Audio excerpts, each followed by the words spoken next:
Listen.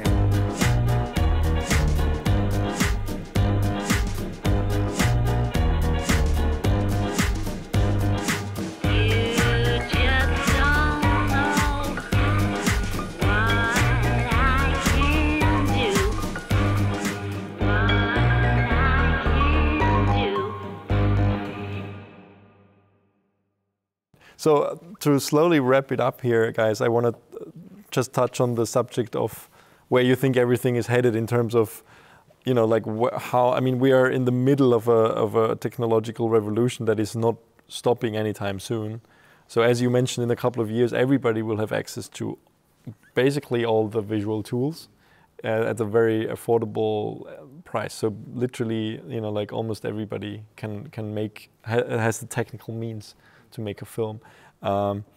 Where do you think this all leads, and where do you see this lead for your own projects? You think about it a lot because very often all these dystopian, or not dystopian, science fiction novels and science fiction films you've seen and grew up on have caught up with us in a way. This not so far from the world we live in, and both technologically and also politically, you know. So you go through many scenarios where you think, are we going through a point where everything's immersive? Are we going through a point? I think just the pondering of that reminds me that we still like reading books. We still enjoy a flat movie, even though there's another new language kind of popping up and how it will mix with that. There's place for everything, and those things one day will merge or not merge. But the going to the cinema is still a very powerful experience for many people around the world. Whether it's happening in their home, in a group in front of with a sofa, or people like watching movies, and they like it to be led, not necessarily yet to control the film. One day technology will converge and you'll be a character in the film, and you'll be controlled and it will control you and whatever. But I think we're guided by literature and by poetry and by songs to know that we like that somebody else does the art for us. And we love watching it and experience when somebody else does it for us. We don't necessarily need to immerse in everything. It's also great to watch and choose when we get immersed, you know. So I think cinema in my perfect world will still continue evolving as we evolve as a race, hopefully, and discover new things about ourselves. Yeah. I think it's like with creating websites, like end of the 90s, because because in that time, like it started kind of like people could start creating websites with Word and other tools, and so it's got more and more normal for people. It's like, oh, I can do my own website. Why should I pay an agency a lot of money to do this?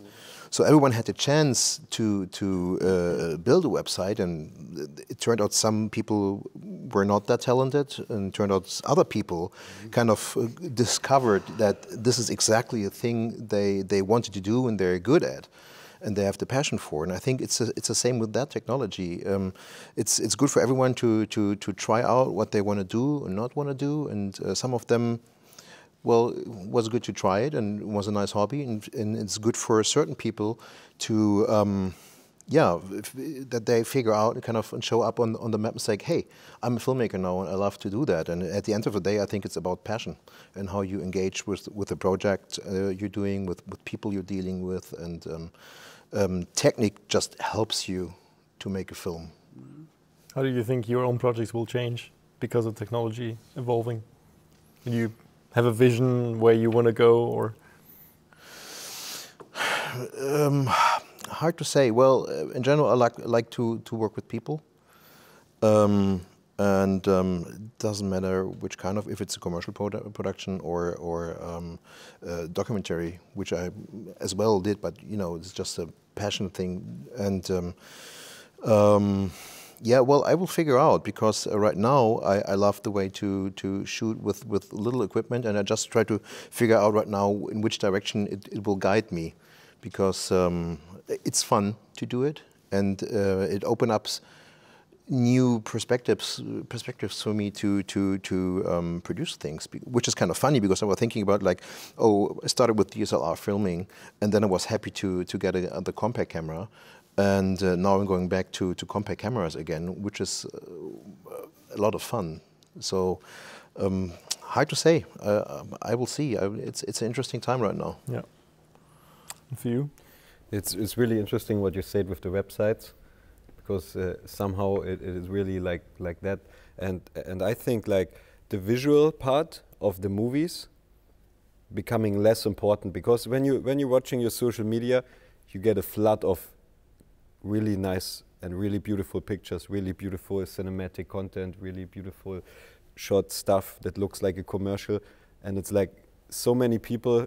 Because of the technology, it's easy for them to make nice shots. What we say, they're like small gimbals. You can give anybody who have no idea about the camera, he walks around and it looks somehow like it was shot by a professional somehow.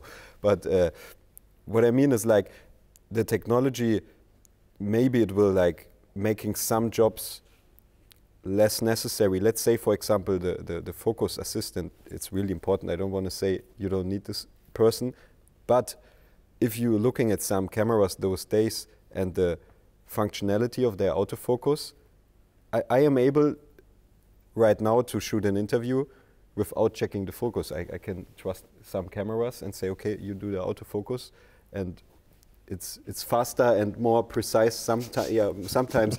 I mean, it's still in the development, but I mean, imagine the cars or any other aspect of technology. Sometimes it takes some time, and then it's there. And I think the technology makes it will take some. It will help us to make some jobs, maybe to also do them better than humans, because I mean, at the end, it's something technically to measure distance and to get the feeling. Okay, there you have the feeling, but it's possible. I think it's something possible that one day like can do the technology. And for the work, I think it's becoming more and more important to focus on the. I mean, it's always important to focus on the story, but it's becoming more important to engage the audience, like in an emotional way, like to find ways, because, like I said, the visual side don't work right now. You can see even right now, it's not enough to just have beautiful pictures, beautiful. I mean, go on Vimeo, like it's so much crazy visual stuff on there, and well, the storytelling is what doesn't change, and what like as you said, I think the visual, the average person is much better at taking good photos. Yeah. Thanks to technology, as they were years ago. Yeah, not only thanks to technology, but also the omnipresence of good images now. And the access to the technology, but the storytelling I mean is still the thing that's lacking for a lot of people. Yeah, I mean the storytelling becomes better as well as you have technology to tell better stories somehow, but you're right, people are like, you can separate yourself, I think, if you're focusing more on the how, because this is what counts at the end when you're watching a film. There's so many good films. At the end of the day, my favorite documentaries, I don't care how they shot them. Sometimes it looks like, some of them it looks like they put a drunk man a camera into the hand, but I have tears in my eyes when I watch them, because like what is happening in this moment, this is what counts, and this is why I think like for the future I more want to put myself into directing, more into the story, like how to really tell a story, what he said, like guide the audience to a film, like yeah. I think that technology-wise we are at the moment reaching a point where it's done. We are there. We have it. I mean, like the OMD 1 Mark II. I mean, there are some things that could be better. Okay, but that's it. You don't need anything more for making films technology-wise, and storytelling-wise. I think okay, we have a lot of people who storytelling is technique as well. So I think that's interesting, but at the end, what it's all about is, it's not about technology, it's not about storytelling, it's about the content and about the things that you have to say. And it's more like political at the end, because we live in a world which is really at a crossroad. And I think what I hope for, that the next development will be that people get more and more political, and that everybody helps. So we received one award, and it was the day of this mass shooting in Paris, the attacks there, and it was a documentary award, and I just can repeat what I said there, is that I hope that people will make more and more documentary films now with all means, with all techniques and whatever, as long as it helps to enlighten a little bit, to bring light into these dark times, and to make people understand that we have to learn from each other, and we have to understand the others, even people who are doing really horrible things. We have to learn, and we have to understand this world. And I think that is what filmmaking is about at the end, and I hope that we are getting there more and more. And yeah, that's my hope for the future, so that we can more and more people get from closed worldviews to open worldviews. And I think that's the best thing that a film can achieve, and that is my hope for the future, that we focus more and more on these kind of questions, because we're not having too much time left at the moment. Good point. It's hard to follow that up. I just wanted to say that, but it's your duty. Yeah. No, but it's you said a lot of the things that I was going to say. To me, you know, it's as you said, all the technology, all the knowledge. And we talked about democratization of technology a lot, but what about the availability of information and teaching? I mean, you can pick the brains of amazing directors and producers and cinematographers around the world, like get a one-on-one contact. You know, these days it's amazing. Now, you know, when I started out, the only access I had was some magazines and trying to make a few phone calls. So you know, that's a huge thing. But still, at the essence, I agree that I hope that in the future, the biggest asset that people need to have is the ability to take a person who has a certain view and use whatever the means. Is it virtual reality? Is it a film that's on a screen? Whatever it is, but being able to transport them somewhere where they're able to open up their life a bit more to understand what's going on around them. I think that's the beauty of telling stories, is that we are enlightening each other about, you know, what is around us. So it's that exact thing. And how that applies to me is I want to understand people better. I want to understand how can someone has something that they need that I hope that they would hear, and how do I find a way to get that story across? And honestly, I'm not going to care if that is a book or if that's a virtual reality world, as long as that I'm able to find that bridge between that person and the message that they need to hear to make this human experience even slightly better. Yeah. Good ending words.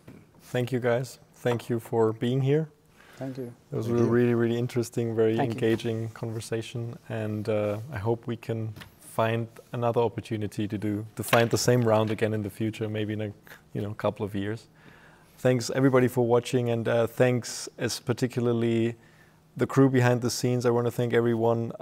We have, you don't see what we see, but there's a lot of people who put a lot of work into this. Yeah, you should see that. Everybody from Olympus, everybody from Cinema 5D who worked on this, really thank you. This was a tremendous amount of work, and it took a lot of actually courage on the side of Olympus to actually put something like that together. So thank you for that, and thanks everybody for watching. We hope to be able to repeat a conversation like this in the future with another round of guests, and keep shooting and show us what you make. Thank you.